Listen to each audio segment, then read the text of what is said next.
Bueno, pues buenas tardes, bienvenidos y bienvenidas a una nueva sesión del ciclo Diálogos en la Granja que coordinamos Antonio López Ortega y yo desde hace ya casi o más de 2 años, ¿no? Si no me equivoco, esta es la sesión número 23, ¿no? Las demás están disponibles en vídeo, en YouTube. Tenemos la suerte de que la Biblioteca Pública del Estado graba las sesiones y luego las publica editadas en YouTube. Así que por ese lado sepan que si no han podido asistir a alguna de las sesiones, pues las pueden ver perfectamente en esa plataforma. Y hoy tenemos el lujo, el honor y la alegría, desde luego para mí y para muchos aquí, personal, de contar con Roberto A. Cabrera, escritor, fotógrafo y docente de larga trayectoria que iremos desgranando a lo largo de la conversación.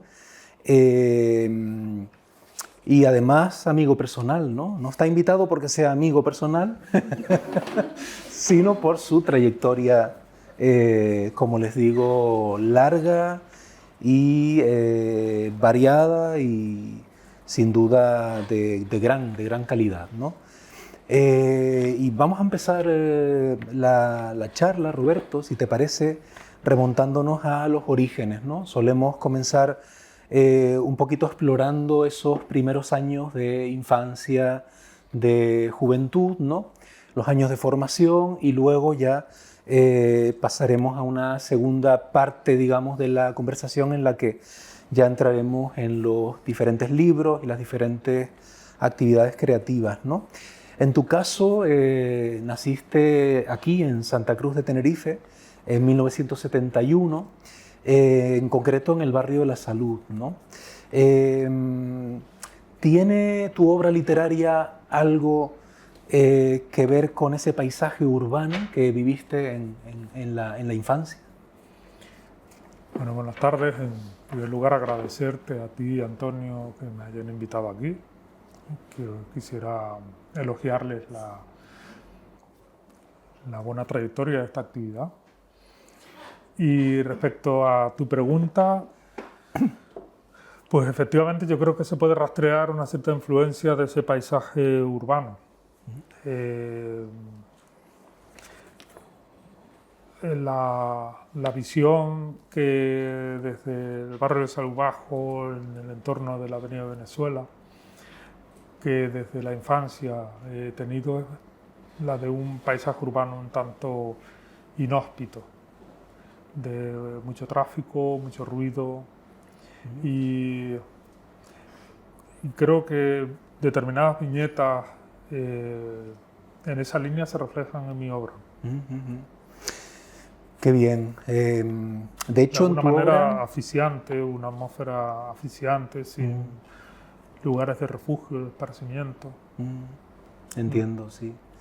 De hecho, en tu obra abundan, ¿no?, las reflexiones a partir de vivencias familiares, ¿no? ¿Qué podrías decirnos de ese ambiente familiar, de los primeros años de tu infancia, de tu relación con tus padres y con el resto de la familia? Bueno, yo nací en el seno de una familia de clase trabajadora. Mi padre trabajaba en Telefónica como técnico y formamos parte de esa familia casi al final de la dictadura, ya en los años 70, familias de clase trabajadora que se fueron aburguesando. Porque un empleo en Telefónica era un empleo de mucha estabilidad y eso hizo que, por ejemplo, fuera una constante la estabilidad económica en casa, ¿no? Eso por una parte. Y nada, pues, la típica familia de ese entonces, ¿no? Mi madre, la ama de casa, y mi padre trabajador, y mi hermana y yo, ¿no? Casi el perfil, ¿verdad?, de ese tipo de familia de esa época. Y bueno, ya sabes que en mi obra la problemática familiar aparece en numerosas ocasiones y hay todo un intento de explorar vivencias personales transformadas en literatura, en lo que yo he dado en llamar en alguna ocasión la jaula dorada, ¿no? La institución de la familia como una jaula, una institución que no siempre per se, ¿no? Está garantizado que sea una institución o un entorno, ¿verdad? Que cumpla determinados parámetros y sin embargo esa jaula es dorada porque pesa sobre ella una larga tradición social, religiosa, que la vuelve impermeable, ¿no? a la crítica. Y eso de algún modo, ese conflicto, el afrontar esa problemática, contradicciones, etcétera, etcétera, es uno de los leitmotiv, creo, dominantes, ¿no? en mi obra. Sin duda, ¿no? Sin duda, y yo creo que tendremos ocasión más adelante cuando tratemos algunos de los libros, ¿no? de profundizar en esa problemática, ¿no? Cuando eras niño y debido a los efectos adversos de un antibiótico, ¿no? Se te diagnosticó una sordera que te ha acompañado de por vida, ¿no? Quería preguntarte en qué medida ha influido en quién eres, ¿no? Y concretamente en tu trabajo creativo esa circunstancia, ¿no? A mí me parece muy buena pregunta y te lo agradezco, Rafael, porque no es habitual, ¿no? esa pregunta. Y bueno, por un lado tuve la tremenda suerte de ser un niño que habló con mucha precocidad, de manera que cuando la sordera, que es severa, me atacó de alguna manera, pues ya el lenguaje estaba sentado. Si hubiese sido muy diferente si hubiese interferido en el aprendizaje del lenguaje, ¿no? Yo de manera espontánea desarrollé la lectura labial hasta que a los 6 años se me diagnosticó. Entonces, desde los 3 que se calcula que comenzó la sordera hasta los 6 años, en esos 3 años, yo aprendí de manera espontánea a la lectura labial, apoyarme en la lectura labial. Entonces, retrospectivamente he reflexionado sobre la posible influencia que puede deberse, ¿no? a la sordera, y yo creo que hay cierta tendencia a la introspección, al mundo interior, por un lado, y por otro, un mayor peso a la información visual. Por ejemplo, me parece que he desarrollado una cierta habilidad en la lectura gestual de la fisionomía, de los rostros, buscando información para complementar lo que no logro percibir por la palabra. Entonces ahí se ha producido posiblemente una cierta disociación, ¿no? entre imagen y palabra, que luego curiosamente acabó materializándose en las dos vertientes de mi creatividad. Cierto, cierto. Hablaremos luego de esa otra faceta tuya como fotógrafo, ¿no? Y también quería preguntarte más adelante paradójicamente, por tu gran interés por la música, ¿no? Pero bueno, dejaremos eso para más adelante, ¿no? Quería seguir con tus años de formación, ¿no? Cursaste la enseñanza primaria, luego la secundaria en el Instituto Teobaldo Power, ¿no? Donde casualmente empezaste luego tu carrera docente, ¿no?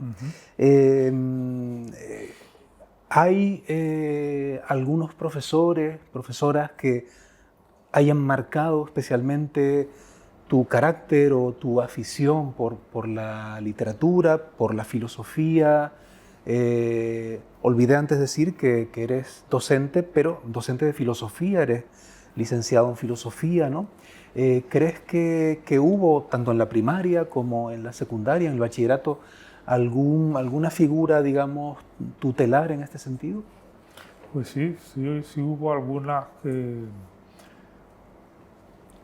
Recuerdo, por ejemplo, en el último año de la EGB, tuve un maestro que nos leyó unos fragmentos de Demian, de Hermann Hesse, y para mí fue un momento inaugural. Yo era lector en el seno de una familia que no leía, por lo tanto mis lecturas eran espontáneas, leyendo como se podía, y claro, el llegar de pronto a esa novela de Hermann Hesse me supuso para mí un momento inaugural. Además ha tenido, creo, un impacto, la lectura de ese libro fue uno de los elementos que me llevaron a la escritura. La que me hizo descubrir en la literatura una posibilidad de autoconocimiento y un arma muy potente que no se reducía a una literatura exclusivamente de entretenimiento, sino algo más ambicioso. Y luego en el bachillerato sí tuve un profesor, el profesor Bello, y una profesora, María Jesús Pablo, que aprendí muchísimo de literatura con ellos, sí. Y recuerdo que fueron personas que acompañaron mi interés incipiente por la literatura, la lectura y la escritura. Qué bien, ¿no? Es decir, que fuiste entonces un lector precoz, ¿no? Sí. Y tampoco quiero olvidar a Jesús Nuez, que fue profesor mío de griego, sí, con el que tuve luego una larga amistad hasta su muerte, ¿no? Sí, me hablabas mucho de Jesús Nuez y llegué a conocerlo incluso, ¿no? Sí. Y en ese sentido, cuando terminas el bachillerato, ¿no? Y te enfrentas a las, digamos, opciones de estudios, ¿no? ¿Qué es lo que te lleva a elegir la carrera de filosofía en concreto, ¿no? A partir del 89, ¿no? Que fue cuando comenzaste los estudios, ¿no? Eso en primer lugar, y luego qué, digamos, experiencias, ¿no? De alguna manera, y qué aprendizajes siguen vigentes en ti como escritor de tu formación en filosofía, ¿no? Bueno, en cuanto a la primera pregunta, yo tenía claro mi interés por las humanidades en general. Me interesaba la historia, la literatura, la filosofía. Yo en ese entonces, cuando estaba en el instituto, descubrí a Nietzsche y recuerdo leer apasionadamente sus libros, y posiblemente fuera el impacto de esas lecturas lo que inclinó la decisión, ¿no? De estudiar filosofía. Entonces, me interesaba ese elemento de reflexión y su influencia en la literatura, en la escritura. Qué bien. Y en cuanto digamos, a lo que ha permanecido en ti como, digamos, como aprendizaje filosóficos volcados en la escritura, ¿qué podrías comentarnos? Yo creo que es la actitud filosófica, ¿no? Esa actitud crítica, de búsqueda de un sentido, de desconfianza de lo que se estima por certidumbre. Es lo que yo creo que sigue, que alimenta de alguna manera mi escritura. Y eso tiene una raíz en mi formación filosófica. Sí. Qué bien. Bueno, vamos siguiendo la conversación muy pautadamente, ¿no? Porque como nos conocemos también, era creo que preferible el tenerlo todo muy muy pautado, ¿no? Y aquí llegamos a tus inicios, de alguna manera, como escritor, ¿no? Comienzas en realidad publicando libros de poesía, ¿no? De hecho, yo tengo por aquí uno de ellos, ¿no? Que fue el que ganó Cántico Mineral, ¿no? Yo sé que tú no quieres que lo muestre. Cántico Mineral porque, bueno, pese a todo, fue el libro que ganó en el año 91, ¿no? El premio Pedro García Cabrera de poesía, ¿no? Que convoca todavía hoy la Fundación Caja Canarias, ¿no? Y luego, posteriormente, 2 años después, en el 93, ganaste el premio Montblanc a la cultura en Canarias en la modalidad de literatura con este libro, Cuaderno Azul, que publicó Ediciones La Palma, ¿no? Lo cierto es que, como decía, tus comienzos en la literatura están, digamos, en la poesía, ¿no? ¿Qué podrías contarnos de esta etapa, de este momento de tu escritura que de alguna manera luego se va a convertir en una especie de prehistoria, ¿no? Para ti como escritor, ¿no? Bueno, yo fui aparte de lector precoz, como antes dijiste, también fui un escritor precoz. Eso en principio no es algo por el que uno deba pedir disculpas, pero sí publicar tan pronto. Ese es el problema, ¿no? Entonces publiqué precisamente por haber ganado algunos premios. Publiqué algunos libros de poesía pues, muy pronto. Y claro, para mí envejecieron muy rápido y quedaron atrás. Entonces se dio la circunstancia paradójica de encontrarme en una situación en la que comencé a obtener un reconocimiento aquí en Canarias a nivel de premios, etcétera, etcétera, sin estar nada satisfecho con lo que estaba escribiendo. Sí. Recuerdo incluso en aquella época, que fue la época en la que nos conocimos, ¿no? Y de hecho conservo por aquí los recortes de periódico, ¿no? De cuando ganaste el premio Montblanc se generó una polémica, ¿no? Las turbulencias literarias no nacieron ayer aquí en Canarias, ¿no? Sino que se remontan a mucho tiempo atrás. Y recuerdo que esa polémica tenía que ver con que distintas personas tenían a sus propios candidatos, ¿no? Para ese premio y de manera un poco inesperada lo ganaste tú. Incluso recuerdo alguna manifestación pública en la prensa en contra de que hubieras ganado tú ese premio, ¿no? Es decir, que debió ser algo paradójico, ¿no?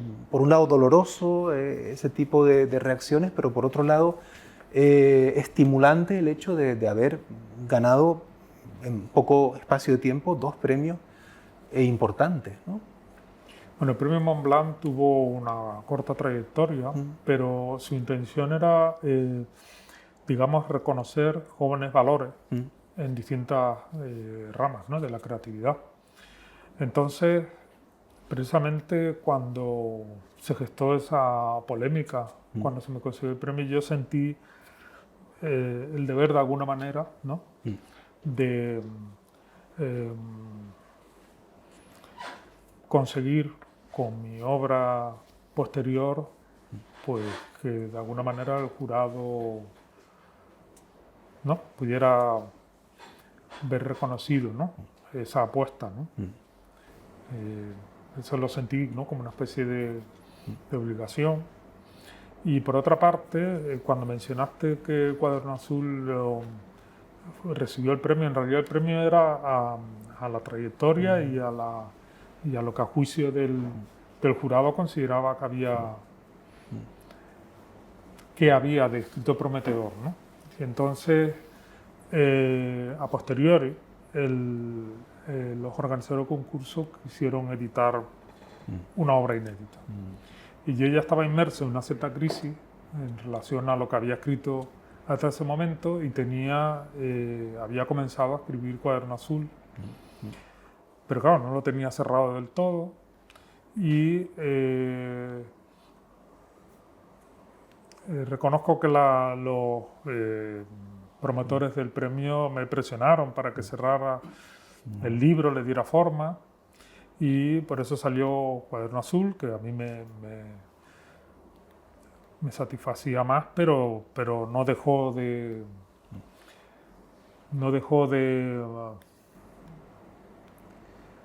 martirizarme, ¿no? Porque no era una obra del todo cerrada. De hecho, la seguí reescribiendo y reescribiendo hasta que se transmutó en Disgregario, ¿no? Exactamente. Durante 6 años, ¿no? Sí, sí. Sí, Disgregario, libro del que hablaremos ahora en breve, ¿no? Pero antes quería preguntarte, porque en aquella época, de hecho, el prólogo de Cántico Mineral está firmado por Carlos Pinto Grote, y sé que tenía con él y con otros escritores, digamos, de generaciones anteriores, una buena relación, ¿no? Llegaste a tener amistad con Carlos Pinto Grote, si no me equivoco también con Sebastián de la Nuez, ¿no? ¿Qué podrías un poco contarnos sobre Pinto Grote o sobre estos mentores de alguna manera que en aquella época apoyaron tu trabajo, ¿no? Y no sé si había también otros referentes, otros escritores que para ti eran importantes en aquel momento aquí en Tenerife o en Canarias, ¿no? Estamos hablando yo tenía entonces 15, 16, 17 años, ¿no? Por ejemplo, con Sebastián de la Nuez recuerdo que comencé a ayudarle con la corrección de los suplementos que se publicaban el día los sábados. Sí. Y entonces mi relación pues tenía que ver con eso, ¿no? La ayudaba y luego conversábamos. Pero con Pinto Grote sí tuve una amistad mucho más intensa, ¿no? Y lo recuerdo muy bien, era una persona elegantísima, con un sentido, con una cultura muy amplia y una elegancia británica, ¿no? Exquisita, era un sibarita a todos los niveles. Y recuerdo con muchísima gratitud pues las veladas que pasaba en su casa, hablando de literatura, leyendo mis borradores y escuchando sus comentarios. Fue importante, ¿no? Para mí. Qué bien, sí. Bueno, seguimos en los primeros 90, ¿no? En aquella época, ¿no? Y fue la época en que te relacionaste con escritores un poquito más jóvenes, ¿no?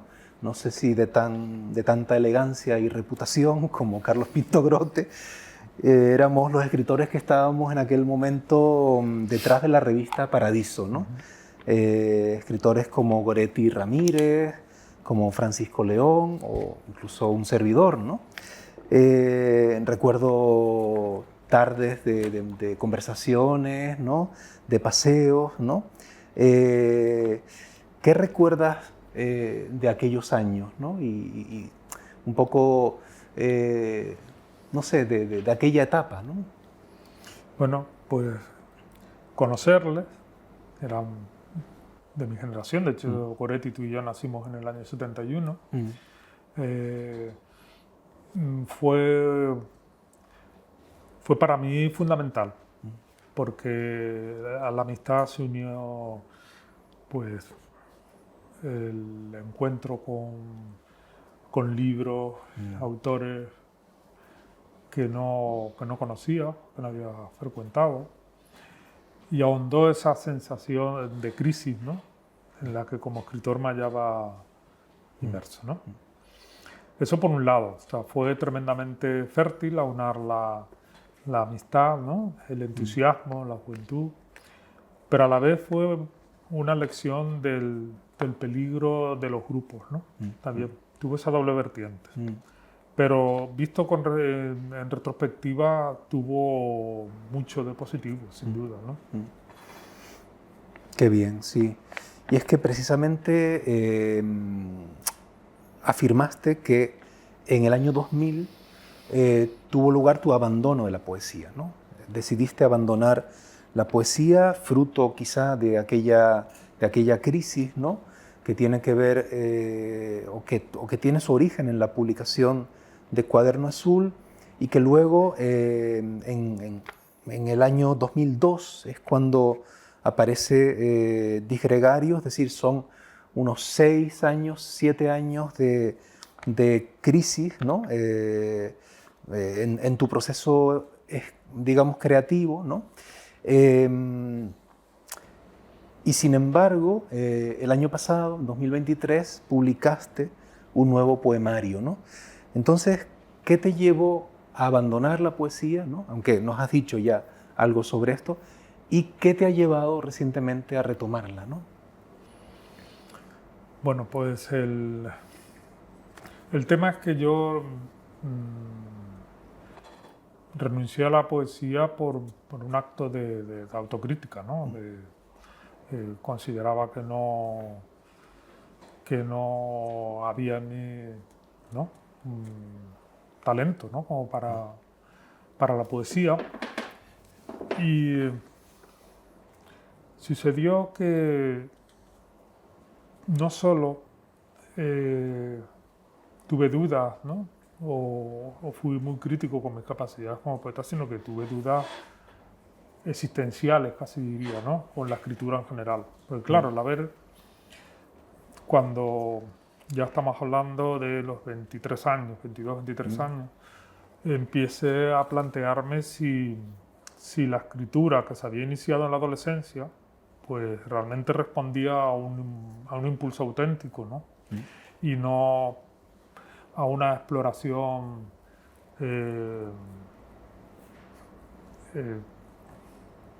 entusiasta de adolescente que se tomó demasiado en serio durante mucho tiempo, ¿no? Y esa fue la etapa que yo llamo del desierto, el paso del desierto, que coincidió con la reelaboración y reescritura obsesiva de Cuaderno Azul hasta dar con Disgregario. Pero yo estaba absolutamente decidido a, si no lograba cerrar el libro, Disgregario, renunciaba a la escritura. Ya. En ese sentido, a mí siempre me has parecido un escritor radical, ¿no? Y bueno, lo demuestras con esa afirmación, ¿no? El hecho de que estás dispuesto a abandonar la escritura si no parte de algo, de un impulso auténtico, ¿no? Que sientas, ¿no? Hagamos un pequeño paréntesis, ¿no? Porque terminaste la carrera en el año 94, ¿no? Y a partir de ese momento obtuviste la plaza en el cuerpo de profesores de enseñanza secundaria. 2 años más tarde, en el 96. 2 años más tarde, en el 96. Y quería hacerte una doble pregunta, ¿no? Primero, tu relación con la docencia, ¿no? ¿En qué medida? Bueno, esta es una pregunta que daría para toda una tarde, ¿no? Pero, en fin, un poco qué puede aportar la docencia, ¿no? al trabajo creativo, por un lado, y luego, después de una serie de institutos, como dijimos, ¿no? el Teobaldo Power y algún otro aquí en Tenerife y también en Fuerteventura, en 2001 te trasladaste a La Palma, ¿no? Entonces, bueno, un poquito, ¿qué balance harías de esos primeros años de docencia antes de tu traslado ya de alguna manera definitivo a La Palma, ¿no? Bueno, para mi alivio descubrí pronto que sentía vocación por la docencia. Entonces, eso ha hecho que este trabajo, que tiene sus momentos de grandeza, ¿no? Pero también sus momentos difíciles, pues se sobrelleven bastante bien. Yo tenía, desde que estaba en el instituto, la idea romántica de una dedicación total, ¿no? A la literatura. Y la incógnita de cómo ganarse, ¿no? Los garbanzos quedaba desplazada, ¿no? De manera ingenua. Y me parecía que ganarse la vida con la literatura, pues que sería la confirmación, ¿no? Pero claro, eso no se veía. Y para mí, cuando empecé a dar clases, pues de alguna manera me sentí frustrado porque de alguna manera la literatura quedaba desplazada a los momentos de vacaciones, ¿no? Y por suerte luego caí en la cuenta que el hecho de que yo no me ganara la vida con la literatura me daba una independencia absoluta. Claro. Entonces, a partir de ahí ya cambió y esa frustración se redujo solo a la frustración de no tener todo el tiempo que uno quisiera, ¿no? Para escribir, ¿no? Al final, uno acaba... Siempre recuerdo la anécdota de Gustav Mahler, cuando él decía que él era un compositor de vacaciones, ¿no? Porque, claro, su labor al frente de la Sinfónica de Viena era extenuante y solo le daba tiempo durante el año de tomar notas, bocetos, y entonces dedicaba, ¿no? Como tú sabes, los veranos a sacar esas formidables sinfonías, ¿no? A destajo, ¿no? Porque tenía que aprovechar... En la cabaña, ¿no? En aquella cabaña, ¿no? Entonces, esa es la percepción que tú compartes igualmente, ¿no? De la escritura son momentos que uno hurta al ocio, al descanso, a las vacaciones, etcétera, etcétera. Sí, sí, sí. Es una esquizofrenia, porque me sucede cuando yo salgo del trabajo, del instituto, es cuando realmente empiezo mi verdadero trabajo, para el cual ya estoy agotado y apenas tengo tiempo. De hecho, recuerdo que me comentabas que a veces te levantabas a las 5 o 6 de la mañana, ¿no? Para poder leer antes de tener que ir al instituto, ¿no? Y así creo que leíste gran parte, por ejemplo, de la tradición de la novela del siglo XIX y del siglo XX, ¿no? No duró mucho la experiencia esa madrugadora. Sí. Pero sí, sí. Uno acaba buscando recursos y el tiempo donde sea, ¿no? Claro, sí, sí. Bueno, no podemos conversar sin mencionar a tu esposa, a Montserrat Armas, ¿no? Que es doctora en filosofía, experta en Nietzsche, traductora de Schopenhauer y de grandes poetas alemanes, ¿no? Últimamente ha publicado traducciones de Georg Heim y de Else Lasker-Schüler, ¿no? La gran Monse, ¿no? ¿Qué supone para tu trabajo creativo compartir la vida con una persona de tan relevantes dotes intelectuales? Bueno, el caso, una de las grandes fortunas que he tenido en la vida, desde luego, ha sido conocerla, ¿no? Y nuestra relación ha sido una relación muy, muy fructífera en el plano personal, por supuesto, en el plano intelectual y en el plano de los hijos incluso, ¿no? Sí. Y yo creo que ha sido hermoso porque ha sido un crecimiento en común, ¿no? De cooperación mutua, de confidencias, encuentros, de complicidades. Qué bien, qué bien. Sí. Ha sido sin duda un elemento valiosísimo, ¿no? En mi vida como persona y los hijos que hemos tenido, ¿no? Sí, Natalia y Ismael, yo no sería la misma persona que soy, ¿no? Sin la experiencia de haberlos educado y de ellos haberme educado a mí. Sí, sí. De hecho, están desarrollando carreras creadoras, ¿no? en Europa, ¿no? Qué bien. Bueno, vayamos a Disgregario, ¿no? Este libro tan bien editado en esta colección que llevaba Ferdinand Arnault, que era Faudel, ¿no? Que no sé si sigue saliendo, creo que no, con un dibujo en la cubierta de Raffles Casamada, ¿no? Bueno, es un libro, como decíamos, que viene a ser la reescritura de Cuaderno Azul, en cierto modo, pero es un libro inclasificable, ¿no? Es un libro que de una manera voluntaria está violentando los márgenes convencionales que separan los distintos géneros, ¿no? No podríamos decir que Disgregarios sea poesía, que sea narrativa, que sea, digamos, un libro de diarios, y al mismo tiempo lo es, ¿no? Es todo eso, ¿no? Hay una línea narrativa en la que una joven maestra siente un amor frustrado por otra mujer, pero todo eso está de alguna manera plasmado fragmentariamente, ¿no?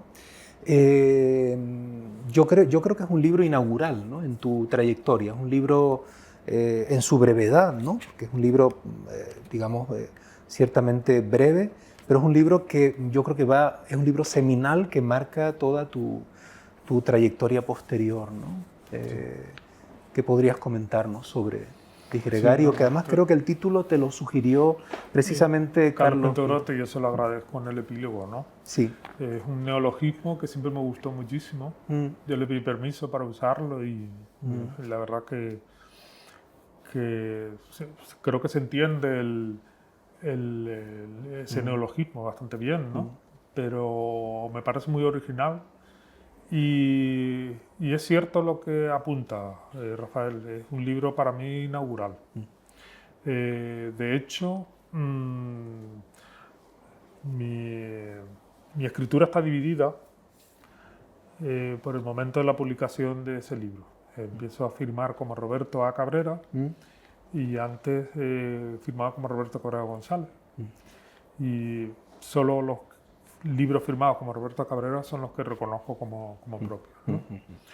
Y efectivamente ese libro, pese a su brevedad y a su intensidad, ha iluminado toda la trayectoria posterior. Yo creo que puede detectarse huellas. Hay posiblemente intuiciones, destellos, que luego van amplificándose en distintas direcciones, en distintas obras, ¿no? Sí. Sí, sí. Retrospectivamente lo he descubierto. Ya te digo, Disgregario es una obra ya que escribí hace más de 20 años y la sigo considerando válida. Sí, cuando la he releído no cambiaría nada. Qué bien. Sí, y curiosamente tu libro siguiente, ¿no? Que es La estación extraviada, que publicó Artemisa, una editorial que ya no existe, ¿no? De esta manera tan cuidada, ¿no? Es muy distinto, ¿no? Un libro que plantea, en este caso sí, un relato, ¿no? Claramente identificable como texto narrativo, ¿no? Además comprobé que es un relato de un único párrafo, ¿no?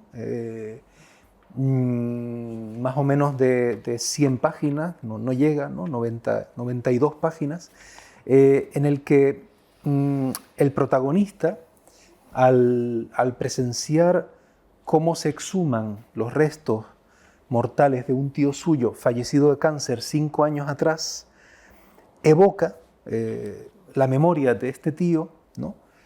Y descubre hasta qué punto esa memoria está enlazada con la de la infancia del propio protagonista, y con la de la memoria de su adolescencia, ¿no? Ese protagonista podemos pensar que es una proyección tuya o no. Es decir, es un libro que parte, en cierto modo, de vivencias personales, pero que va más allá de eso, ¿no?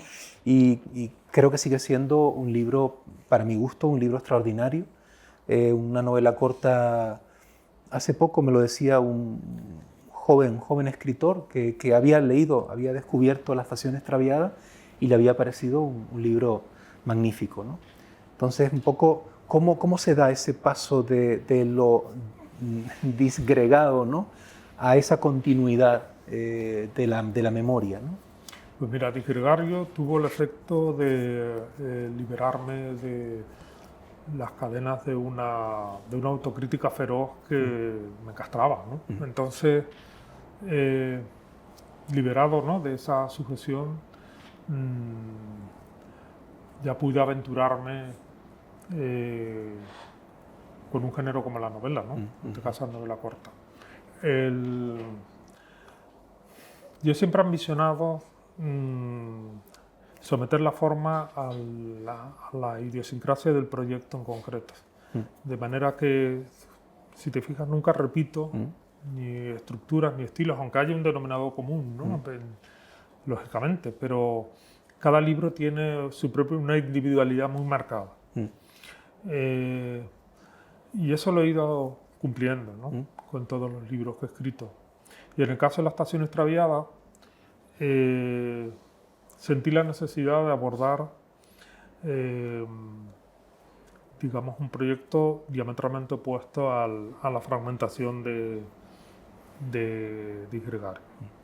Y entonces mi idea creo que se lograba mejor el propósito del libro, emular el flujo de conciencia. Ese fue el reto, ¿no? Que de alguna manera los recuerdos que se van explorando se encadenen de una manera aleatoria y como sucede con la mente, ¿no? Que un motivo arrastra a otro, que enciende otro, que despierta. Y de manera consciente intenté jugar con una estructura en espiral. Es decir, los mismos acontecimientos, hay una serie de acontecimientos en el libro que se repiten una y otra vez, pero a cada vuelta se amplifican con más detalle. Con lo cual se logra una especie de dinámica de intensificación dentro de su brevedad. Y es curioso porque no me supuso en ese sentido mucha dificultad, porque como habitualmente escribo a partir de vivencias propias que reelaboro, en cierto modo siempre he tenido la experiencia de que los libros que escribo llevan una escritura interior dilatada y que el proceso de escritura material es una especie de dictado, ¿no? Eso me sucedió, por ejemplo, con Bajo el sol de los muertos. Qué interesante, sí. De hecho, creo que quizá tocaría ahora hablar de Bajo el sol de los muertos, siguiendo un poco el orden cronológico, ¿no? Aunque... Internet no se publica antes. Sí, exacto, pero es verdad que Bajo el sol de los muertos, que lo tiene por ahí, porque yo no pude... Tuve una edición en ATTK digital. Exacto, ¿no? Antes de Internet. Sí. Pero luego esta es la edición de pretextos, ¿no? Exactamente. En la colección Cuando de narrativa. ya se había publicado Internet. Sí. El otro libro, sí. En la escritura es anterior, Bajo el sol de los muertos, ¿no? Que como ven es una obra extensa, ¿no? Una obra de casi 500 páginas, ¿no? Si no me equivoco. Es una obra que yo podría definir como una especie de novela total, ¿no? En el sentido de que es un libro en el que se incorporan materiales discursivos muy distintos, ¿no? Muy variados, que dialogan o contrastan unos con otros, ¿no? Es una especie, por tanto, de novela collage, ¿no?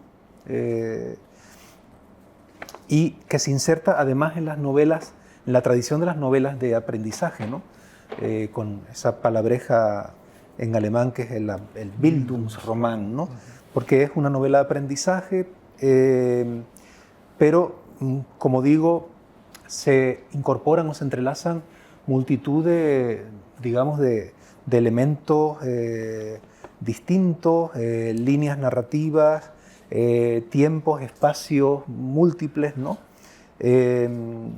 Y viene a ser en realidad la narración de un doble viaje, ¿no?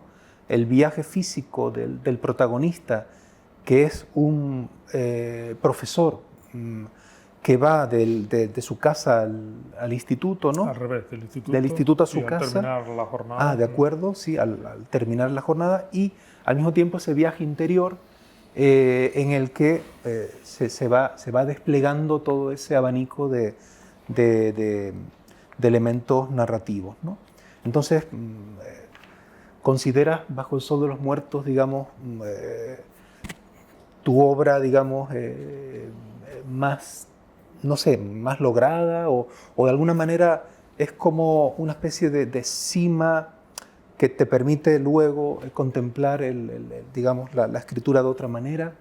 Es mi obra más ambiciosa, Bajo el Sol de los Muertos, y además deseaba escribirla desde hacía muchísimo tiempo. Pero, ingenuamente, creía que necesitaba suficiente distancia para escribirlo y pensaba en escribirlo tras la jubilación. Pero es oportuno recordar aquí un acontecimiento traumático que propició la escritura. Que en la primavera de 2008 yo sufrí un derrame cerebral y esa experiencia del Thanatos, ¿no? Freudiano fue crucial. Estuve 1 año y medio de baja en recuperación y toda esa experiencia vital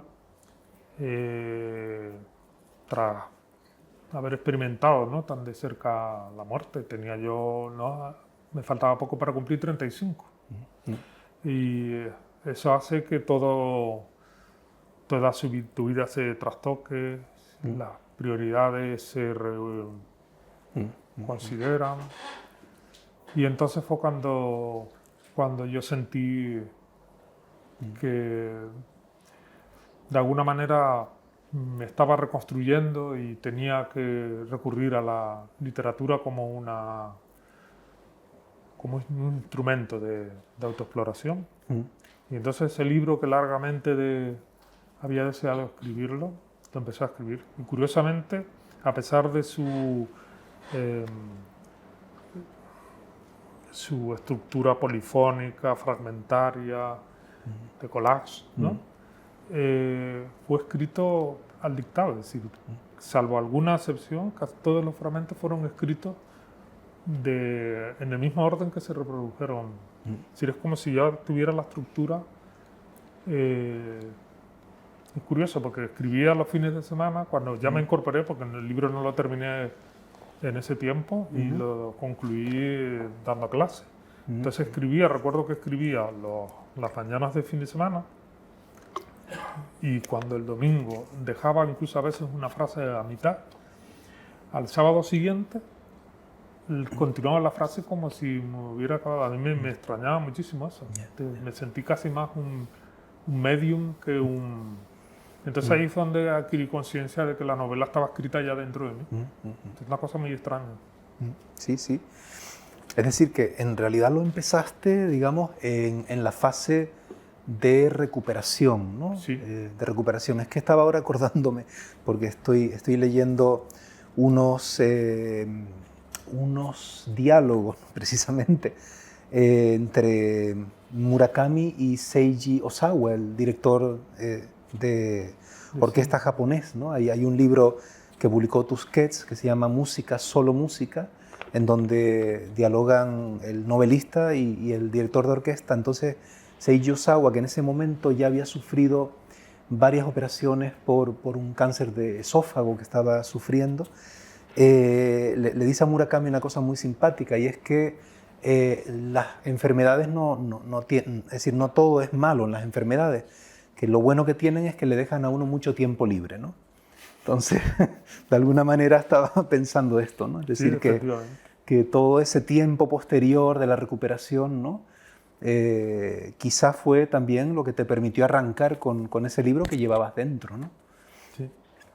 Y bueno, daría mucho de sí, ¿no? Continuar hablando de Bajo el Sol de los Muertos, pero un poco para quizás luego podemos un poco, al abrir la conversación al público, podemos un poco continuar. Pero me interesa avanzar un poquito y hablar algo del siguiente libro, digamos cronológicamente, que es este interregno que lleva como subtítulo Pasión e instante en la vida de Humberto Laredo, fotógrafo. Lo publicó en 2017 la editorial gallega Trifolium, en una edición preciosa, la verdad, ¿no? Aquí con una fotografía tuya, ¿no? Entonces, bueno, este libro es también una novela, ¿no? Pero en este caso una novela breve, más cercana en extensión a La estación extraviada, ¿no? Pero muy distinta a cualquiera de los libros que tú habías escrito hasta ese momento, ¿no?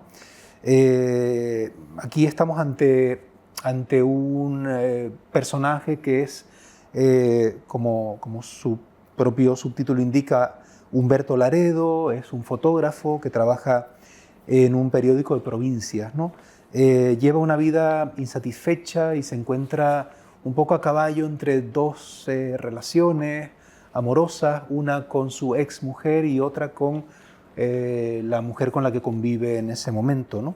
Hay un tono que es un tono en esta novela muy irreverente, un tono muchas veces satírico, muy despiadado y aparece ahí, creo yo, toda una crítica a ese submundo de los periódicos de provincias, ¿no? En los que, o en uno de los cuales tuviste, no sé si la suerte o la desgracia de trabajar en una época, ¿no? Sí, y lo más cerca que he estado de lo que podríamos denominar el infierno. Bueno, pues cuéntanos un poquito sobre ese interregno, ¿no? Bueno, el interregno surgió de la necesidad de... porque terminé realmente agotado con Bajo el Sol de los Muertos. Fue un proyecto titánico, ¿no? Entonces me apetecía escribir en otro registro, pero esta vez tocando, por ejemplo, el tempo de la novela. Yo quería que fuese precipitado, urgente, ¿no? Rápido. De hecho, las secuencias son velocísimas, ¿no? Y aparte de eso quería distanciarme de la seriedad, ¿no? Y del dolor de Bajo el Sol de los Muertos desde una perspectiva irónica, sarcástica y satírica, ¿no? También es verdad que el impacto de la lectura de Rezzori tuvo una influencia clara. Creo que hay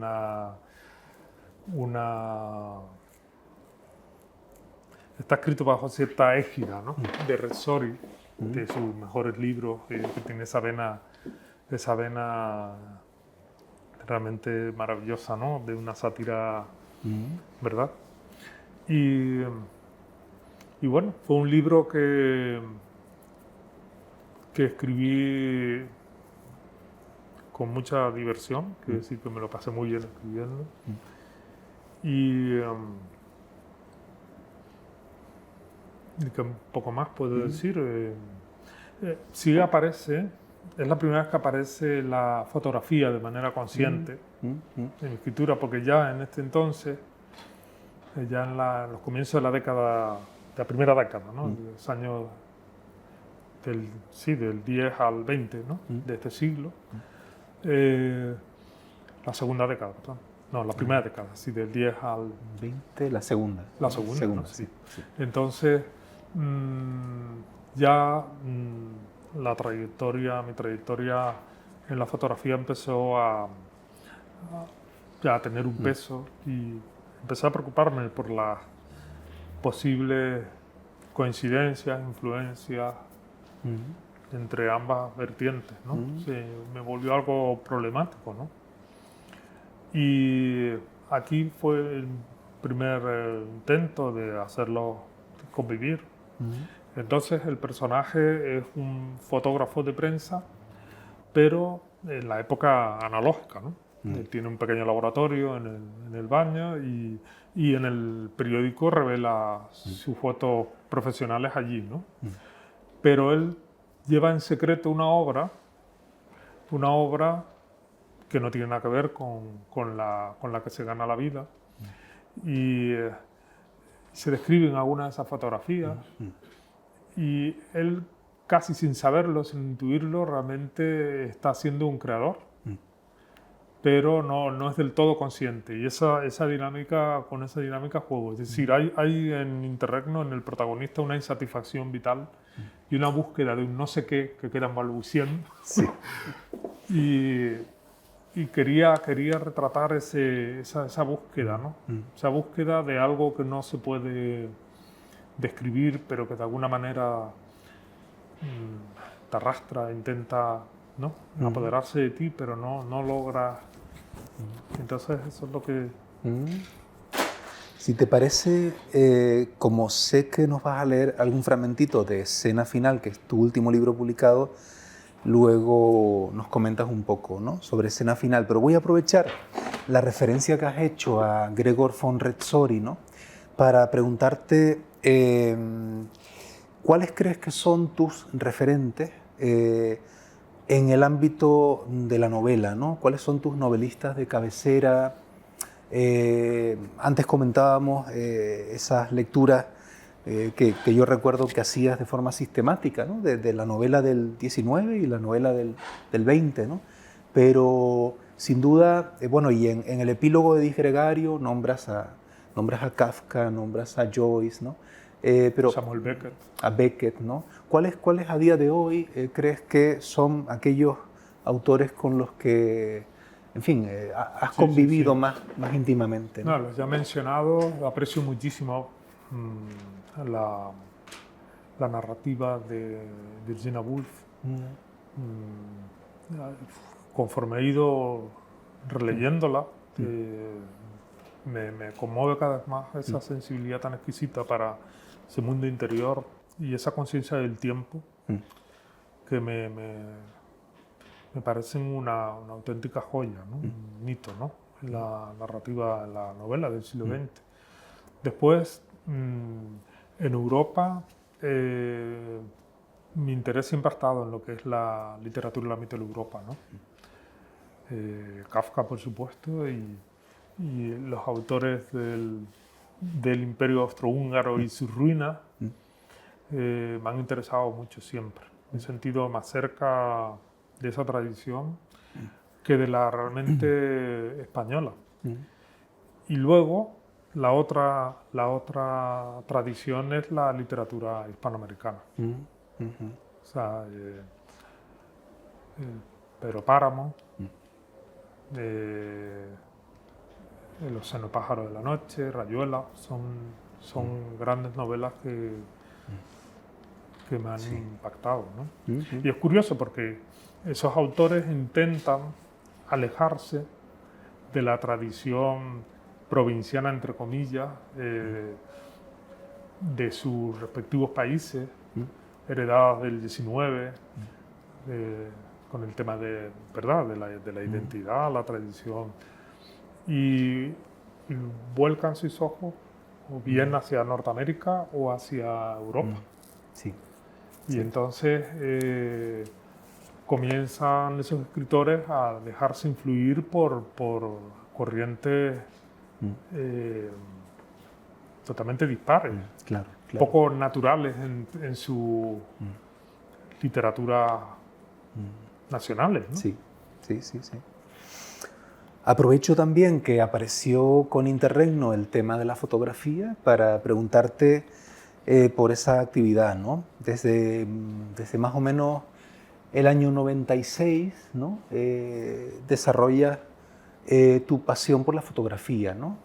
Y poco a poco has ido creciendo, digamos, como fotógrafo hasta el punto de que ya hoy en día has expuesto tanto en España como en Holanda.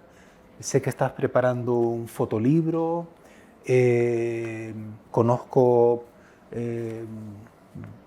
muchas series tuyas como fotógrafo, ¿no? Tengo la suerte de tener alguna fotografía tuya que me has regalado. Entonces me interesa mucho, ¿no? Lo que puedas comentarnos, no solamente sobre tu trabajo en el campo de la fotografía, sino sobre la relación que ya has comentado un poquito, ¿no?, que planteas entre la imagen y la escritura, ¿no? Bueno, mi vocación fotográfica fue tardía. Así como fui muy precoz con la literatura, con la fotografía fue bastante tardía. Estamos hablando de mediados de los 90, cuando empiezo a hacer fotografía de manera autodidacta. En ese entonces la fotografía en blanco y negro era prácticamente analógica, aunque ya empezaba a aparecer las cámaras digitales, ¿no? Pero eran bastante primitivas todavía. Y yo empecé de manera autodidacta a trabajar la fotografía en blanco y negro analógica. Fui aprendiendo también el arte del positivado en el laboratorio, de tal manera que comencé a controlar, digamos, todas las fases del proceso, desde la toma de la imagen, el revelado del negativo y el copiado, ¿no? Luego llegó una época de crisis. La primera década de 2000, la fotografía digital fue una catombe, ¿no? Y vi cómo marcas empezaron a caer, cerraron tiendas de las que me nutría, ¿no? Donde compraba yo los materiales que necesitaba. Y entonces me desengañé y de alguna manera abandoné la fotografía. Pero tuve la suerte de encontrarme, viajé en 2012, un viaje de estudios con alumnos a Nueva York, y allí en el Guggenheim tuve la inmensa suerte de ver una retrospectiva de una fotógrafa que yo siempre admiré mucho, que es Francesca Buttman. Entonces recuerdo que empleé horas y horas y horas contemplando esas fotografías copiadas por la propia fotógrafa y en un formato muy pequeño. Y aquello fue como un aldabonazo, ¿no? Y de manera que mi etapa como fotógrafo ya más consciente parte de ahí, de 2012 para acá. Prácticamente una década. Sí, sí, sí. Y precisamente ese reencuentro con la fotografía, que por suerte lo analógico descubrí que había sobrevivido, ¿no? A la irrupción de lo digital, pues me animó a seguir explorando y a seguir trabajando, siempre de manera autodidacta. Y cuando ya la fotografía empezó a manifestarse como una vertiente más ambiciosa, ¿no? En mí, comencé a reflexionar sobre las influencias, ¿no? Y yo creo que hay cierta mirada o cierta influencia del cine y de la fotografía en mi literatura. Por ejemplo, en esa visión fragmentaria, el efecto zoom que aparece muchas veces en mi escritura, o primerísimos planos que se describen minuciosamente. Y luego he visto que también hay ese interés por lo fragmentario, aparece en ambas vertientes. Sí. Yo creo que se alimentan mutuamente. Qué bueno. Y es verdad que la fotografía para mí supone un alivio, ¿no? Porque las palabras en el fondo son una tiranía, ¿no? A veces uno siente que las palabras son digamos, un material de creación tremendamente... Mientras que las imágenes son mudas. No sé si me explico. Sí, entonces para sí, mí sí. Es trabajar con imágenes, ¿no? O por ejemplo ahora que estoy trabajando en un proyecto, un fotolibro, que para mí es el encuentro maravilloso entre literatura y fotografía, porque de alguna manera en un libro narra, hay una experiencia poética y una narración, pero sin palabras, solo con imágenes, ¿no? Y eso pues me atrae muchísimo, ¿no? Pero ya te digo, lo del tema de cuando las palabras atormentan, ¿no? La fotografía para mí es una vertiente de la creación. Una vía de escape. Sí, sí lo es. Ujú. Bueno, última pregunta porque ya estamos un poquito fuera de hora, ¿no? Se nos quedan muchas en el tintero, pero bueno, ¿en qué estás trabajando? Aparte de en el fotolibro, ¿en qué estás trabajando ahora mismo? ¿En un campo, en el otro? Tengo un proyecto narrativo, una novela, que Mm, la tengo bastante avanzada. Y, eh, y también me interesa el teatro. Tengo una pequeña pieza mm, teatral inédita y sin representar. Y otro proyecto también teatral que tengo en mm, mente. Me está trayendo mucho, mucho el teatro. mm. Pues no sé si a lo mejor nos puede Leer algún hablar fragmento. brevemente de Escena Final y leer. Bueno, Escena Final es un libro de duelo. Comencé a escribir los primeros fragmentos de este libro en el proyecto narrativo que te acabo de comentar, novelístico, pero me di cuenta inmediatamente que apuntaban a otros pasos. Y así fueron surgiendo los... Es un libro que de alguna manera también tiene algo que ver con disgregario, en la medida en que hay fragmentos fragmentarios, hay fragmentos que son narrativos, fragmentos que son más poéticos, fragmentos... Entonces, estamos también ante otro libro en ese sentido transgenérico, ¿no? Sí. Y es un libro de duelo que surgió a la raíz de la muerte de mi padre en 2020.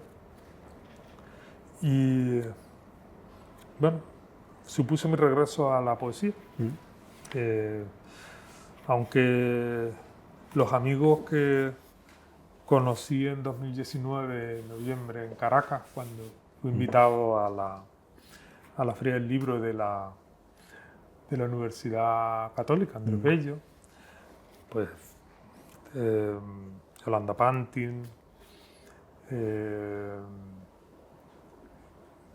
Carmen Verde, mm, sí, mucha gente que conocí allí. Cuando leí fragmentos de Disgregario, me dijeron que me estaba engañando, que en el fondo la poesía no la había abandonado nunca y que estaba ahí presente, y yo pues trataron de convencerme de que me estaba autoengañando, ¿no? Sí es verdad, yo reconozco que cierta visión poética nunca me abandonó en todos los proyectos, pues desde Disgregario, ¿no? sí. Pero sí que sentía cohibido, curioso, a la hora de escribir, y ya nada, digamos, poemas en verso, ¿no? Por eso me sentí más cómodo con el poema en prosa, eh, porque me sentía más desinhibido de alguna manera. Y así fueron saliendo, ¿no? Estos fragmentos, algunos son más narrativos que otros, eh, y aún algunos siendo descriptivos o narrativos no dejan de tener una... Pues, no había pensado ninguno en...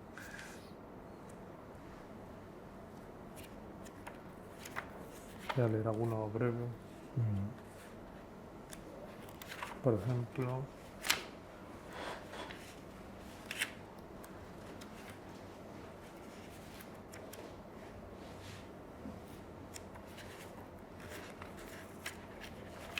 Sí, es Mati.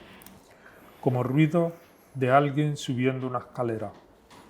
Y tú sin dientes, sin ahora, casi ciego. Y los pasos que se acercan.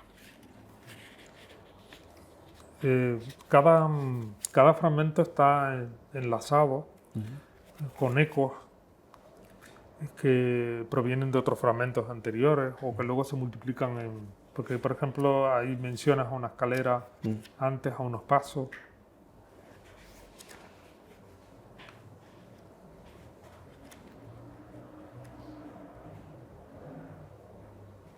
Estás en la habitación junto a él. La habitación es fría y como él duerme bajo el efecto de la morfina. Miras por la ventana, desde el sillón donde te sientas, y aguardas la llegada del doctor que recorre la planta. No sabes si ya ha pasado por la habitación antes de que llegara, así que esperas y miras lo que la ventana te muestra. Ves una pared de cemento, hay un desconchado en un margen y parte del marco de otra ventana. Alguien tal vez desde allí te contempla. De vez en cuando te levantas, te acercas a la cama, lo ves dormir. Respira con la boca desencajada. Sabes que no regresará de ese sueño. Bueno, muchísimas gracias, Roberto. Gracias a ti.